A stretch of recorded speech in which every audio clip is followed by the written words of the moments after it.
we have a redox reaction right here. So the first step that we want to do is break it down into two half reactions. So the first half reaction is C5H8O to C5H10O. And my second half reaction is NaBH4 to NaH2BO3. And then the next step, I'm going to balance those half reactions. So I noticed that I have 10H here, but I only have 8H here. In order to balance out the H, I'll have to add 2H plus. I'm going to add 2 protons, but now my charges are uneven. So in order to balance out the charges, I'm also going to add 2 electrons so that my charges are balanced as well. And then from this reaction, this appears to be a reduction, right? Because this thing right here is accepting electrons, and when you have negative e's on the left side of the reaction, this is typically going to be reduction. And then for the second half reaction right here, I'm going to balance this as well. I notice that I have 8 oxygens right here and I don't have any oxygens here. In order to get 3 oxygens, right, I will have to add 3 waters, because I can only add waters, so I'm going to add 3 H2O so that my O's are balanced. But then if you pay attention to the H, I already have 4H here, which is already 2 more than what I have right here. And now I've added 6H to this whole thing. That means I'll have to add 10. No, I'll have to add a more H on this side, right? Because this side I'll have 10H. In order to have 10 on this side, I'll have to add a more H. All right, so 8H plus.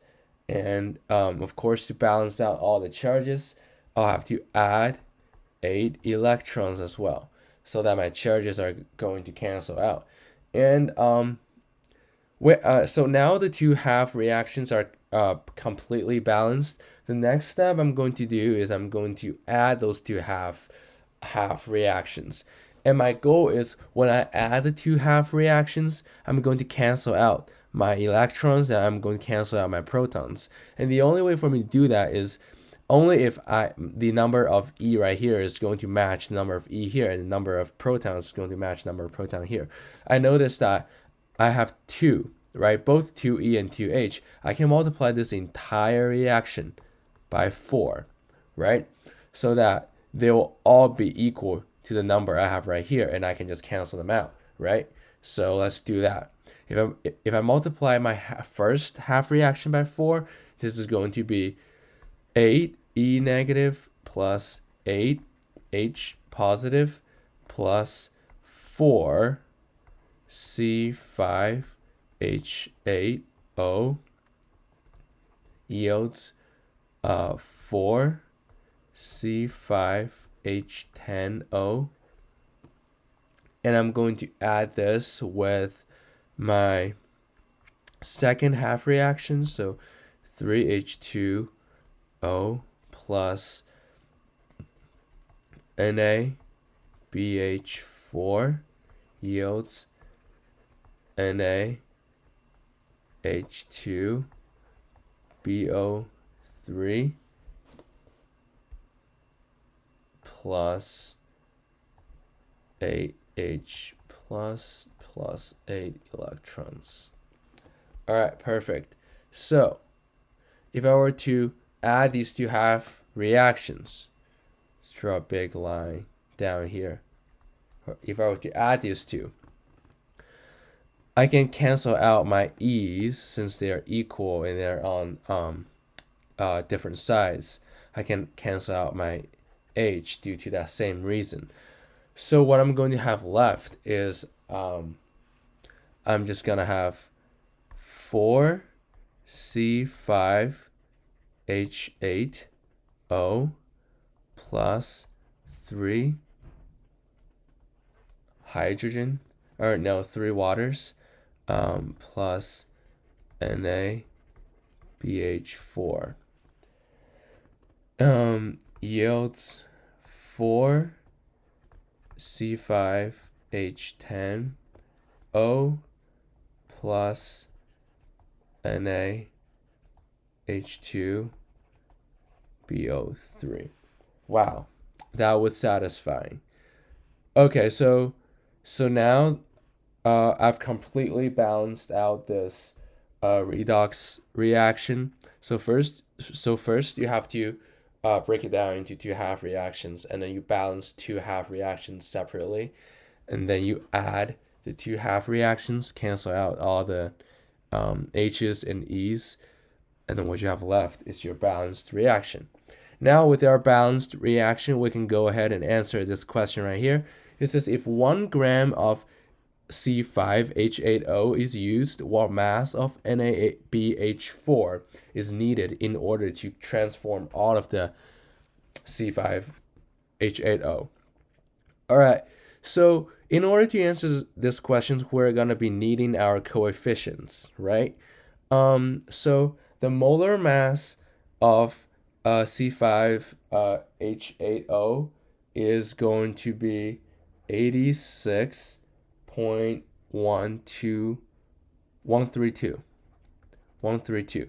So this is the molar mass of that. So that's 86.132 grams per mole.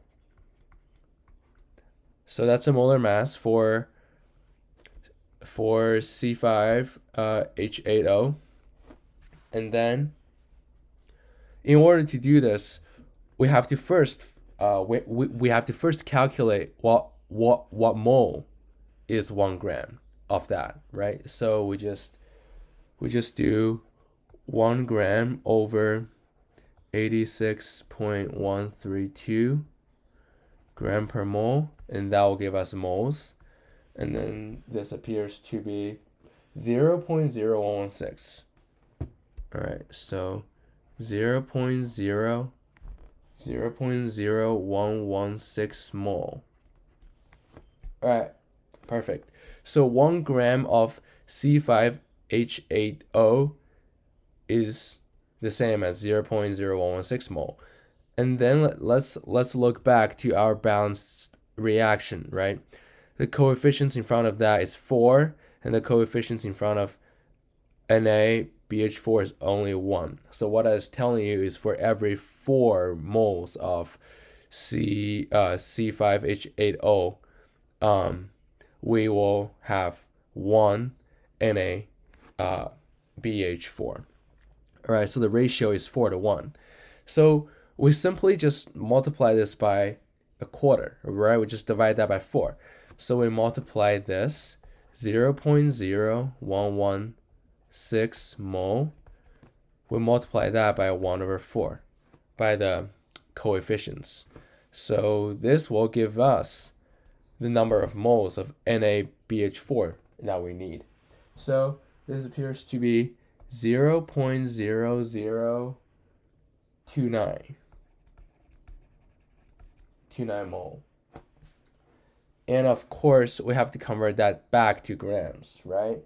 And then, so we need to know the molar mass of NaBH4, and that appears to be, the molar mass of that appears to be 37.832.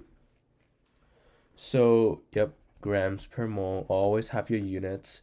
So we just multiply 0.0029 mole, multiply that by 37.832 grams per mole. So now that the moles will cancel, leaving us with grams. So the calculation shows this is going to be 0.1097 grams. All right, and that answers our part 2. So now we know the amount of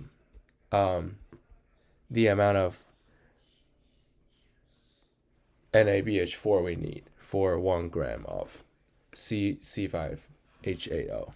That will be 0.1097 grams in order to balance out, in order to transform out of the C5H8O.